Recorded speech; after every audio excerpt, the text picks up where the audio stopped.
Hey, what's up, you guys? It's your girl, Giselle. Don't forget to like and subscribe, and rock on! My baby sister, Alora, and I were raised by our single mother, who got sick and went into a coma when I was 12 and Alora was 8. Our lives flipped upside down, even more so when we found out we'd have to live with our Aunt Mona. She was Mom's careless older sister, whom she didn't like, and we'd never even met her. But she was our only relative, so it was probably a better deal than foster care. Aunt Mona was a free-spirited, adventurous young woman who was backpacking solo around the world when we interrupted her life.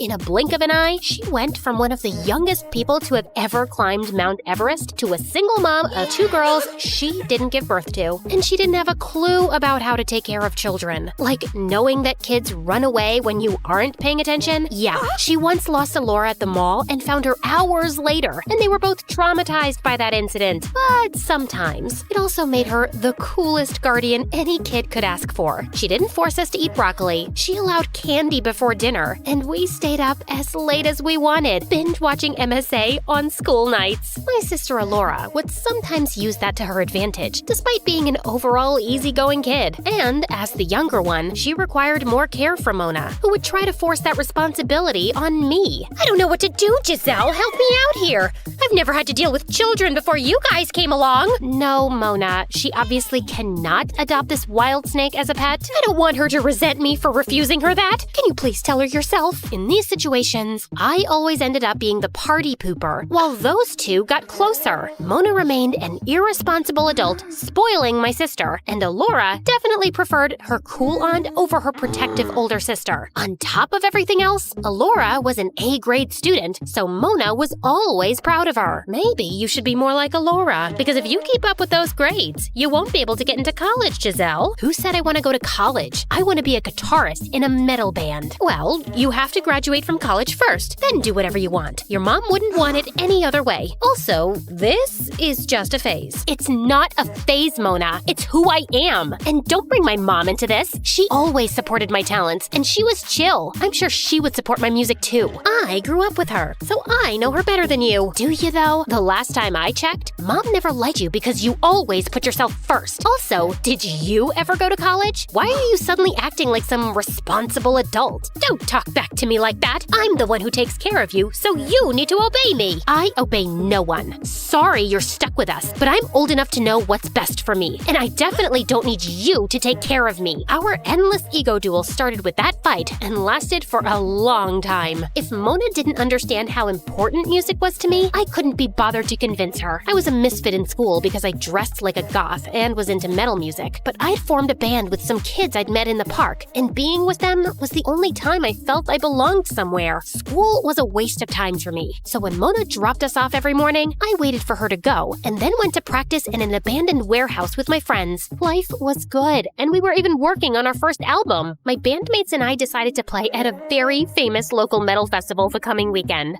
But of course, Mona had to overreact massively. What do you mean, a metal festival? That's no place for a child. Are you trying to send me into a coma with my sister? Chillax, man. Why are you being so melodramatic? Maybe because she's worried about you and the company you're keeping? Your friends are a bad influence on you. Shut up, Mini Raccoon. Keep your nose out of my business. You're just Mona's butt wipe. Despite all her efforts, Mona couldn't keep me away from the festival. We had practiced so hard, and I wasn't letting this opportunity slide. The festival was massive, and I was loving the energy of the crowd and getting to see the other bands perform. But just before it was our turn, the police crashed the event and dispersed the crowds because apparently the festival didn't have a permit. My bandmates and I ran faster than Roadrunner until we ended up near the town's historical municipal building. As an act of protest against the way the metalheads were treated, we decided to write messages and spray paint all over the building's old walls. Anarchy was in town, and before we knew it, the police caught up to us and took us to the station. The humiliation I felt when Mona arrived to bail me out was unmatched. I just knew that she would use this card against me for the rest of my life. See? I told you they're a bad influence. You're hardly ever in school because of them. What? Young lady, your behavior is out of control. It's about time you learn some discipline. No more metal music, and you're forbidden from hanging out with those punks. Forbidden? You can't force me. Challenge accepted. She was very serious. She started dropping into school unannounced to check up on me and chat with my teachers. All this time I'd been skipping school, I was forging her signature for made-up appointments. And now that cat was out of the bag. But even worse, one day when Mona had dropped in, she witnessed a bunch of mean girls bullying me. Hey, freak, I heard that music festival was a flop and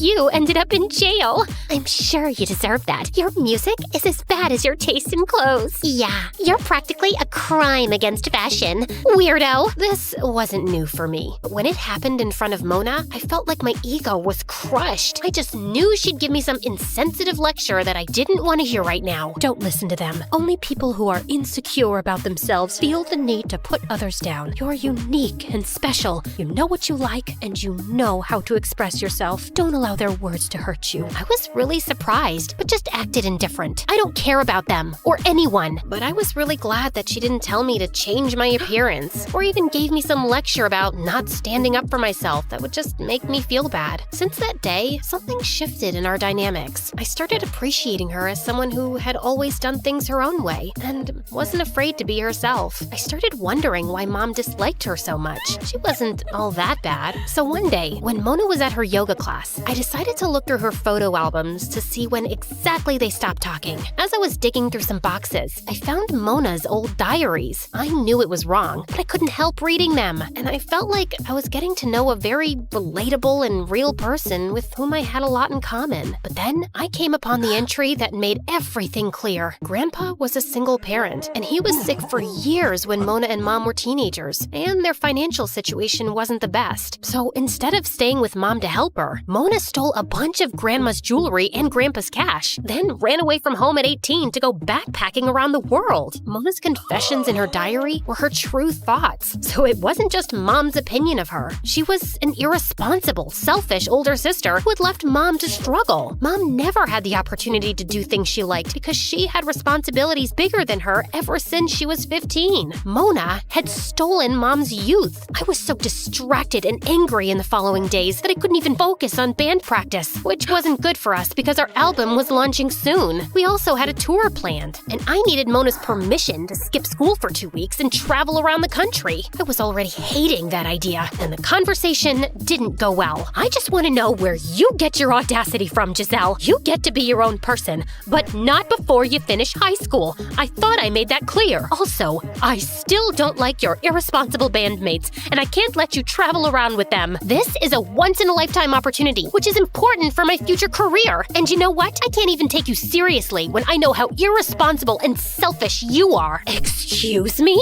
You heard me. Your lack of responsibility ruined Mom's life. She had to become an adult too soon because her older sister decided to bail on her. And don't try to deny it. I read your own confession in your diary. You read my diary? This is such an invasion of privacy. I don't want to see your face right now. You're grounded. Gladly. Plan B it was. That night, I wrote her a letter and snuck out my window. Not so dear Mona. When I'm famous and successful, don't come knocking at my door. I want you to remember how terrible you were to me and my mom. Selfish witch. Rock on, Giselle. The adrenaline rush I felt as I left the house in the middle of the night was unmatched. I rushed down our street as fast as I could to my friends who were waiting for me in their van. And so, my new life as a rebellious musician began. The next morning, I woke up to 20 missed calls from Mona and 70 voice notes. Alora also left me tons of texts saying Mona was furious and I had to come back home. So I decided to turn off my phone and enjoy the decision I had made. Night after night, we played in different cities across several states, and the crowds loved us everywhere. It felt good being cheered by unknown people, meeting potential connections in the music industry, and getting paid. But after 3 weeks on the road with my bandmates, I started noticing how tiring living in a van with them was. They didn't clean up after themselves and often had the pettiest arguments. They also became lazy and stopped taking this tour seriously. We even missed a couple of shows because they didn't feel like it. I missed hot showers and delicious homemade food. I even felt Mona and Alora's absence. But I couldn't bear to hear Mona's "I told you so" and admit she was kinda right about my friends. I knew I would have some big punishment waiting for me back home. One night after our concert, it was raining heavily, so we decided to stay in a hotel to rest and wait for the rain to stop. But we couldn't afford a good hotel, so the 5 of us had to share a shabby room. And being the young noticed? They made me sleep on the floor. And the next morning, we realized that our dream tour had turned into a